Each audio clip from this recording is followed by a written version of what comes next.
Greetings everyone and welcome. I am Zar or Zardia on Twitch, and today we're going to be shooting the video for the Spirit Dynamo monk build for Diablo 3 Reaper of Souls version 2.0.6 PlayStation 3.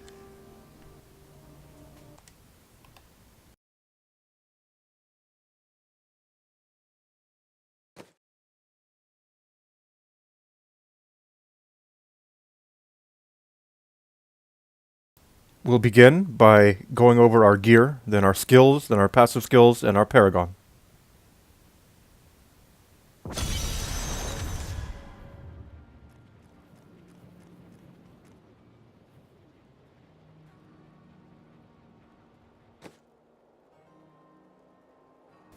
Okay, so the selling point of this build is the extremely high spirit regeneration, which is not something that's easy to get on a monk for the highest difficulty, Torment 6, and still keep it moving along comfortably. So our first item we're looking at here is going to be in his reach. This is a Dynamo. It's rolled pretty well with damage. The most significant roll here is the one that I have enchanted, and that is 6 spirit per second. So as you can see, this is the maximum roll. And because there's 2 decimal spots, the chances of getting this roll are like 1 in several thousand.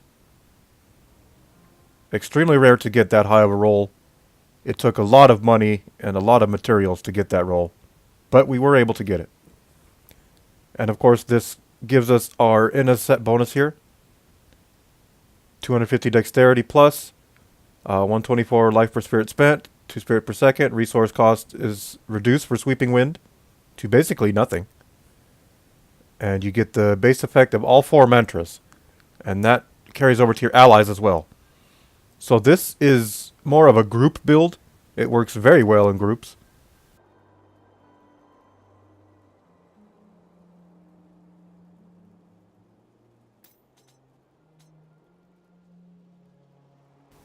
Next up we have our Sanwuko's Paws. Very good rolls here, as you can see from the comparisons to the maximum rolls, which are displayed in white. And we get our Sanwuko bonus here. Combat staff is equipped, 20% increased damage. We do have a combat staff equipped, so we get that bonus. And the main damage dealing aspect is spending 75 spirit causes a decoy to spawn that will taunt enemies and then explode for 1600% weapon damage is holy. And that's the bread and butter of this build, is spending that spirit to get those clones to appear and then explode. And this build, since it has such high spirit regeneration, I mean, the clones you get are frequent. The decoys are pretty much non-stop.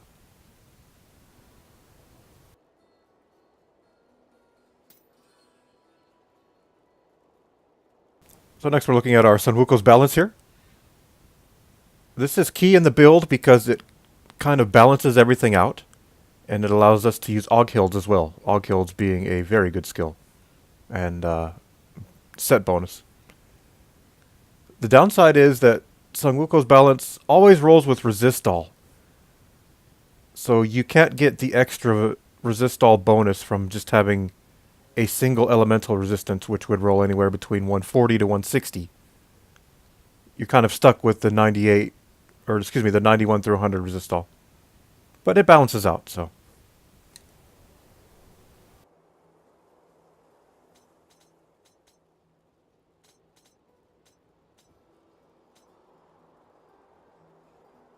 Moving on to our next item here, Oghill's Rule. Very nice example here. I've rolled physical resistance on it because that's what we stack to get the extra resistall with the one with everything passive. Very good rolls on this Oghill's Rule. Oghill's gear is nice because you can craft it yourself, and it might take hours and millions of gold and hundreds of thousands of materials.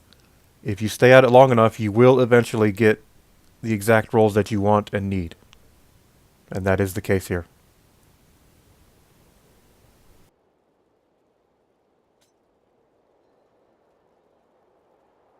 So next up we have the Mind's Eye. This is a cornerstone of the build. So when you're looking at ideal rolls, usually you want primary stat, which in this case is dexterity, vitality.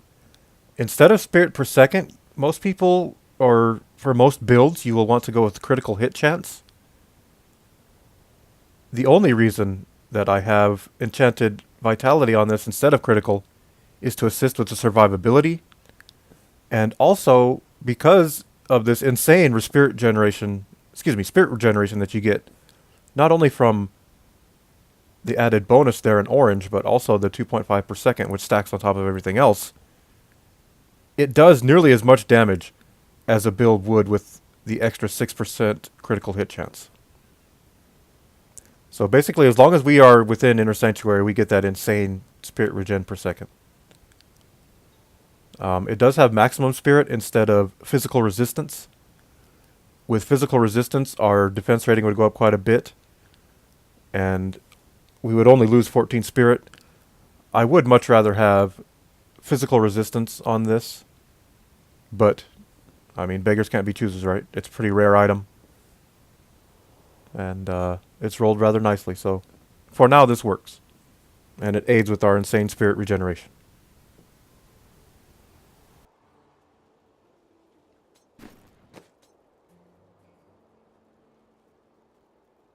Up next we have Samuko Shines. You've probably seen this in some of my past monk builds. Again, one of the finest examples of this amulet I've seen in this version of the game. Maximum rolls across the board.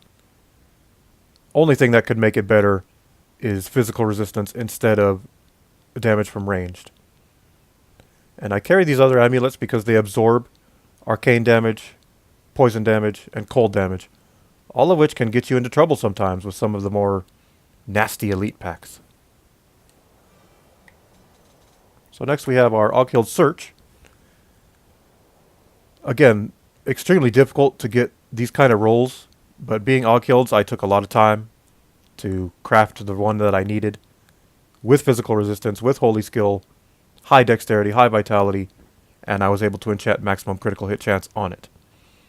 And again, the Oghild set bonus here is pretty much mandatory in all my builds. It's just too good to pass up. And I have Nemesis Bracers in our inventory. I carry Nemesis Bracers at all times because every time I come across a shrine or a pylon, I use this to summon the enemy champions. It's good for practicing. It's good for building up extra levels, extra experience. And it's just good overall. It's a smart strat. So if you're rifting, bountying, carry Nemesis Bracers at all times in this version of the game. In the PC versions, you will not be able to equip them.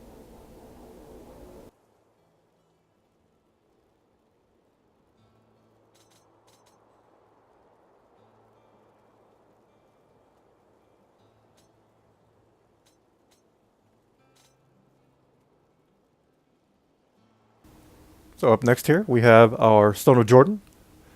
This is another mainstay in all my builds. It's hard to find a ring that will give you something better than the Stone of Jordan.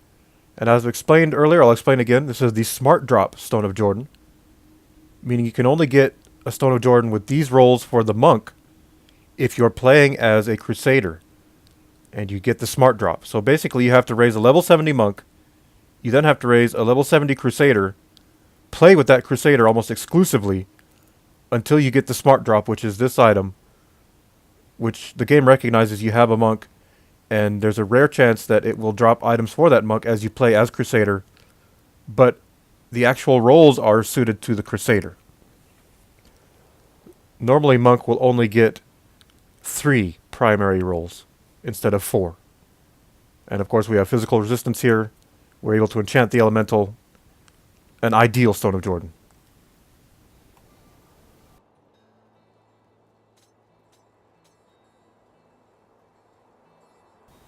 And next we're looking at our Ring of Royal Grandeur here. This is another mainstay in all the builds that I use. It reduces the number of green items you need for set bonuses by 1. So instead of needing all 4 Sun Wukong items to get the clone bonus, we only need 3. Just huge. This is what allows a lot of these builds to balance out and work. And you can incorporate multiple set bonuses into one build. And naturally it's rolled very nicely here. Some might take attack speed over vitality, but I like vitality for the extra durability for this build. And the all-important physical resistance. Extremely rare to find the resistance you need, along with rolls that you can work with on the Ring of Royal. It only comes from the Heraldric Cache, and you can only get those by completing bounties.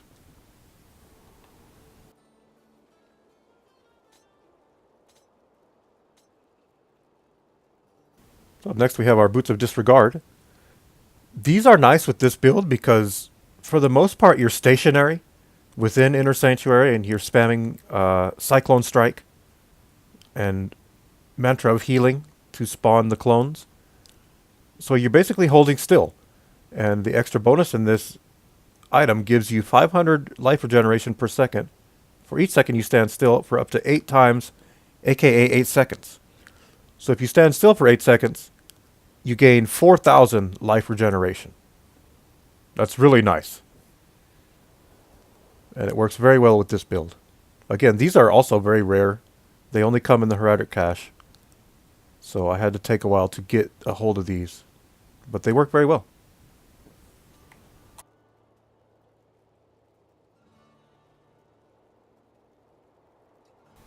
So next up we have Inna's Temperance. I do have another one that has slightly higher dexterity, but I like this pair because of the secondary bonuses, which are extra life after each kill, which is ideal for any pants, and we have a very high chance to slow on hit. It's rolled at 4.9 out of 5.1. It doesn't seem like much, but when you're fighting groups of enemies and you're attacking a lot, it does proc quite often. So, and of course these complete our Inna's bonus with the Inna's Favor belt. So again, the thing about Inna's gear is that it always rolls with Resistol. So while we're missing the extra Resistol we could be getting, it balances out because of the mantra bonuses, because of the extra spirit generation, because of, all these bonuses you see here to status effects. So here's one of the, probably the most insane part of this build, is the spirit regeneration. 20.92. So with another passive I could get another 100 spirit here. But it turns out for this build, you want spirit regeneration, because it just works out better. You can regenerate spirit faster, and although you don't have a higher spirit cap, the rate of regeneration is enough that it is better than the Exalted Soul passive. So yeah, this is spirit regen you'd normally only see with a skill like Epiphany or something like that. But it gets better. And we're going to go through that as we come into our skills now. Way of the 100 Fists. This is what generates our spirit. We do have a very high spirit generation, but there are times that you do need to attack to generate spirit. Granted, it's with other builds you use Way of the 100 Fists a lot to generate spirit. With this build, not as much. You only need 1 or 2 combos, and your spirit bar is full again. And the rune, of course, assists in activating extra spirit, and we have the holy element for our attack. We have Mantra of Healing, Circular Breathing. This is really nice because it gives you a shield for 3 seconds that absorbs almost 50,000 damage. And the fact that we're basically using it all the time means we always have that shield up. So it's really tanky. The passive gives you 3 spirit regen per second. That's really nice. And it also activates for your allies. So your allies get the shield as well. And that's why this is really an amazing group build. If you're playing in a group and you see this type of monk, this is the type of monk you want to see. Because you know you're going to get all kinds of bonuses from.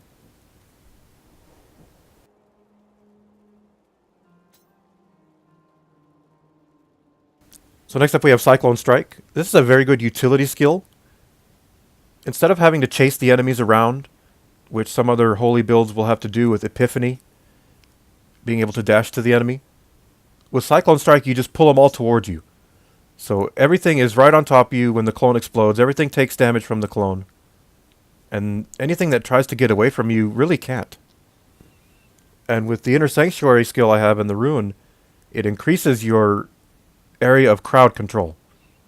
So not only does this build feature very good support, it's also very good for crowd control. And the implosion rune here, this gives us a larger radius to pull enemies in, which is ideal.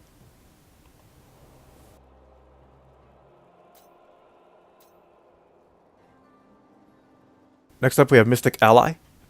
This is a very good defensive skill. The ally will distract and hold back some enemies from you, keeping some heat off of you. So with the air ally here, you gain 100 spirit. And this is also nice because you gain 100 maximum spirit. And every time you use this skill, you will regain 100 spirit. And the passive is, of course, the Mystic Ally fights by your side and increases spirit regeneration. This is a key skill in this build.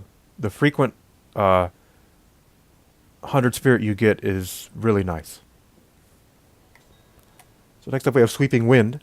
For a while I had been using Epiphany with this build, and it was just recently that I finally got a way to incorporate Sweeping Wind into it. Because our spirit regen is now so high, we don't need Epiphany anymore. At its highest stack, it does damage to the enemies around you, and with Cyclone Strike, they're always going to be around you. It's not much damage, but over time, it stacks. And we have Inner Storm here. Another 4 spirit regen per second when it's at its maximum. So with this activated, our spirit gen goes from about 20.96, might as well say 21, to about 26.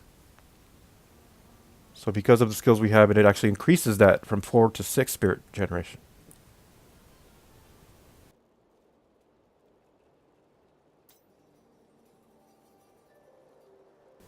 So next up we have Inner Sanctuary. This is a really nice defensive skill. Create a runic circle on the ground. It reduces all damage taken over half for you and your allies. And with this rune I have here, it lasts for an extra 8 seconds. Meaning 2 more seconds, which is actually pretty substantial when you're in battle. And the enemy cannot come into the runic circle or pass it either. So as I said, paired with Cyclone Strike, you can throw the circle down, start spamming Cyclone Strike. Granted, the enemies can't come into the runic circle, but the clone explosions will still damage them as the radius goes beyond the runic circle. And you're taking half damage, your allies are taking half damage. And because of the Mind's Eye, not only do we get this, we also get plus 14 spirit regeneration per second for every second that we're in here.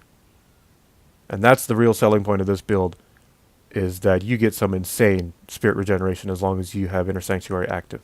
And even without it.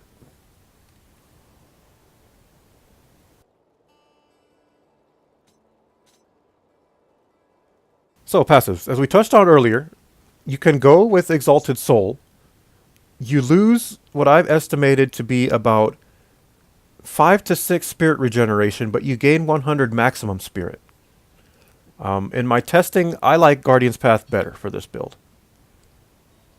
It increases all spirit regeneration by 35%. And with the levels we have for base, it actually equates to more DPS than Exalted Soul will. So you don't have as much maximum spirit, but you regenerate it so quickly that it doesn't matter. We have Beacon of Etar. This reduces our cooldowns by 20%. This is important for skills like Inner Sanctuary to remain active, and Mystic Ally to give you that extra 100 spirit when you need it. We have Seize the Initiative. Monk usually has low armor, so it's kind of remedied by using this passive. And lastly, we have One with Everything. As I spoke earlier, this is key in any good monk build. You stack all elemental resistance that you can on your gear instead of resist all, and you gain anywhere from 300 to 600 more resist all when you have the ideal gear than you would without the skill. So lastly, we go to Paragon. We have our priority set to maximum spirit first, because we use a lot of spirit, and we need that. Then movement speed, and then dexterity will come last. Offense, we want cooldown first, followed by attack speed, so we can generate enough spirit, and then critical hit damage, and then critical hit chance. I've considered actually putting up critical hit chance for this build. We might actually gain some more attack from it. You know what? Let's check real quick. Okay, 1026. Whoops, I didn't want to do that.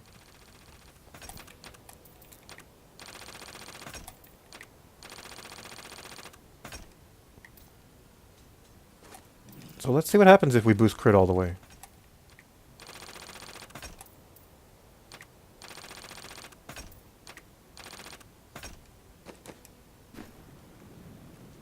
And we are looking at 1064. Okay, so if we go this route,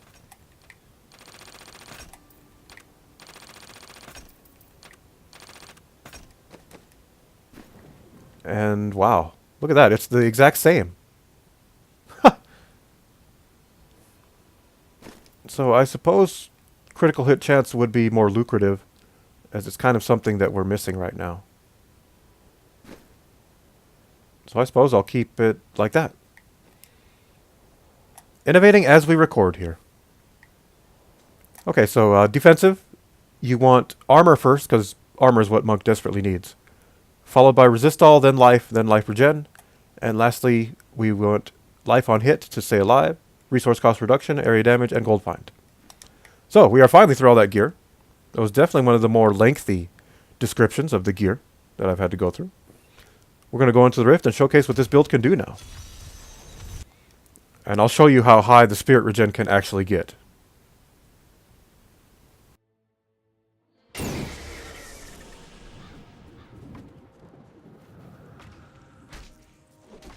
Okay, so here we go. I'm going to activate Sweeping Wind. We're going to get that to its maximum stack, which it is now. And you can see that adds in our spirit regen. We're up to 26 now. I'm going to pull those guys in and get rid of them really quickly. You can see it's regenerating very fast. But now here's the kicker. We drop Inner Sanctuary, pull them all in, recharge, and look how fast that spirit gen is charged. We're already full again. And we're already spamming through another round. So we'll throw it down, pull them in. Our bar is almost full again. Clones go off. And our bar is full again. Just the insane amount of spirit regen is mind-boggling here. And we're in no real danger because we have our shield up constantly. When you get into danger, you just attack the enemy and spam your shield only instead of Cyclone Strike. And you basically will have that shield up indefinitely. So anyway, here's the big number. We'll drop that, and now we're looking at a whopping 45.22 spirit regen. And that's for 8 seconds while we're in here. We can continue to activate Sweeping Wind, because the Inniset removes the cost of it. And we're still able to summon our clones with frequency because of Cyclone Strike. Let's pull them all in here. Now we'll spam Mantra of Healing, and bam, everything's dead. And again, our attack rating is relatively low at 1026. And our Holy is only at 1.641. Now that seems really low by most Torment 6 standards for PS3. However, it's because of the frequency of attacks and how quickly you're able to regenerate your spirit and spam those attacks again that makes this build compete with the higher damage builds. So it's not so much about quality as it is about quantity with this build. And that's very unique. There's a power pylon, everything's going to die here. Very quickly.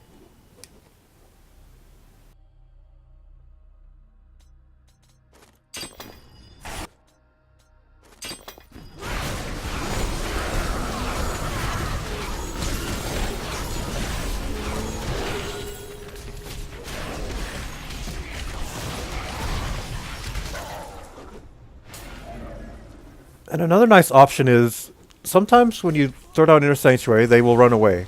And it takes a minute to get them all pulled back in to the range you need for your clones to explode.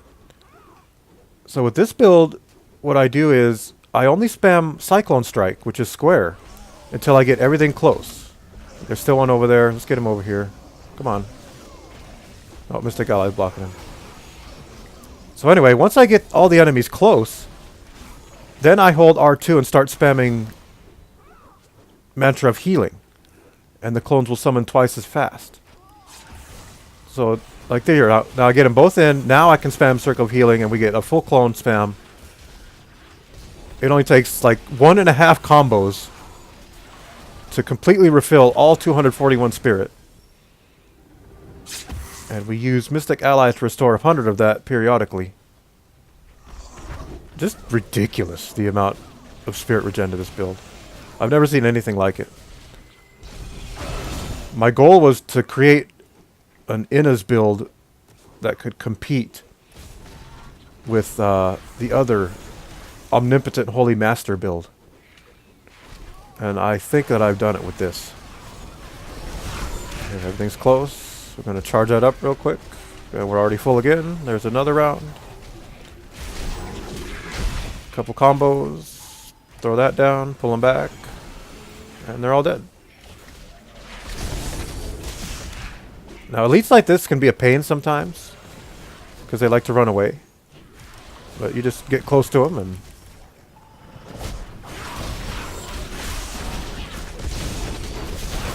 Now see here, for single targets, usually it's just better to hold R2 instead of square. Because you're already right on top of them. And you need that shield to protect from their attacks. Now this guy is just a pain here. He's a wormhole and a teleporter. So he's all over the place. And he can teleport you all over the place. Annoying. We got another elite here. What are we going to deal with this time? Oh, it's a knockback. Knockbacks can be annoying.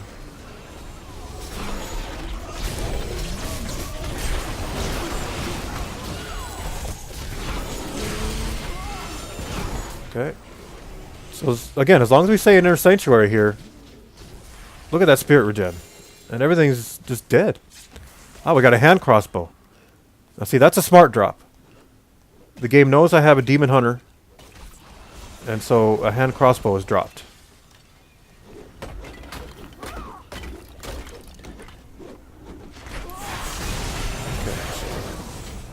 Spam all that. Charge up quickly.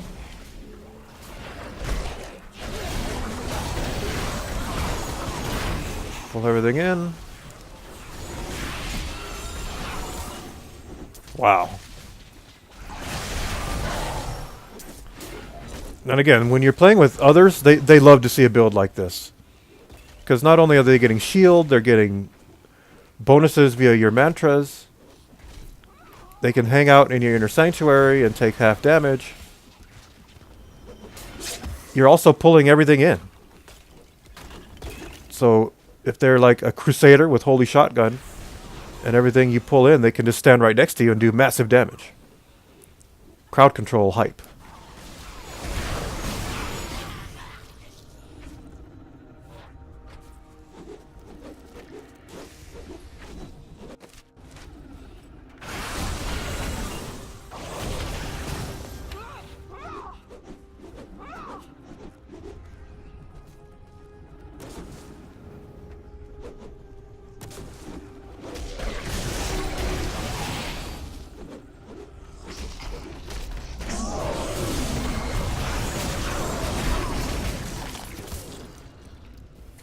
Yeah, that damage is on par with the other build I use with the clones.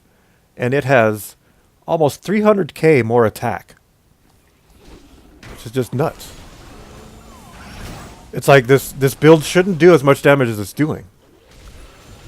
And the only answer is the spirit regen, which is off the charts. If I did incorporate Epiphany into this build, spirit gen could probably get as high as like 60, maybe 80. But Epiphany has a very long cooldown, and you're kind of waiting for it. Whereas with Sweeping Wind here, it's active all the time. It's always doing damage to the enemies.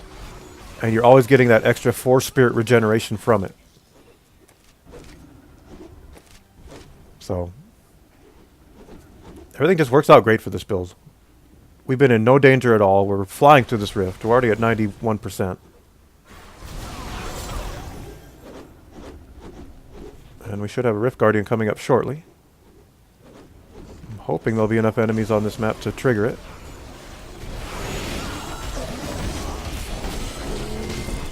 And again, spirit regen's already full again.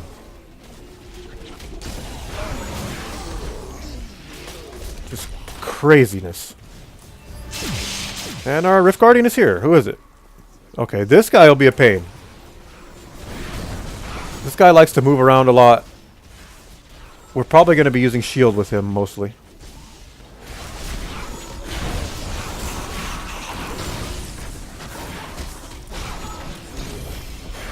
If we can keep him stunned, then we can do a lot of damage. So there's one of two ways to fight Rift Guardians. You can either just hold R, spam Cyclone Strike when your Spirit Gen is full. Alright, we're going to hang out here for a minute and get our Spirit Gen all the way up. Again, it just takes a matter of seconds. And you completely regenerate 241 Spirit. It's ridiculous.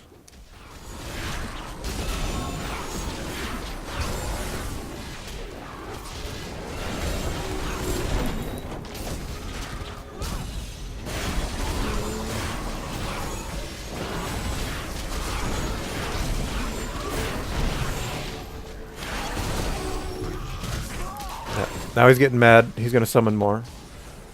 And you can see that chance to slow is triggering on him. Quite a bit. We've slowed him down a few times already. So anything else that comes in here, Cyclone Strike immediately pulls them in and takes care of them. Another nice aspect.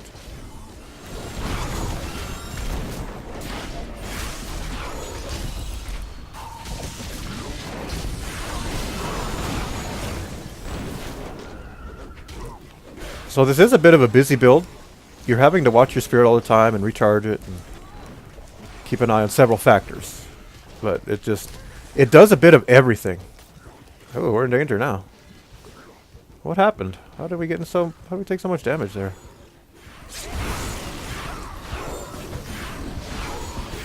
I think we got cheesed. So I'm just going to use the shield now since we're low. This is another nice part. Once you get low, you can just spam your shield. And because you have such high spirit regen, it constantly is there, absorbing damage for you. Take that, you jerk. And there it is.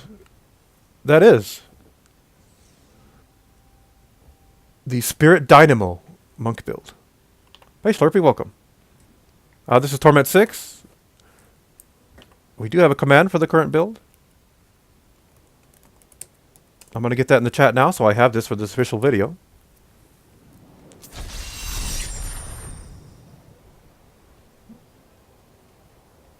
So again, this was the Spirit Dynamo monk build, and okay, yeah, the older version of the name is in the chat. I do need to update that, but the link is correct. And thank you so much for watching.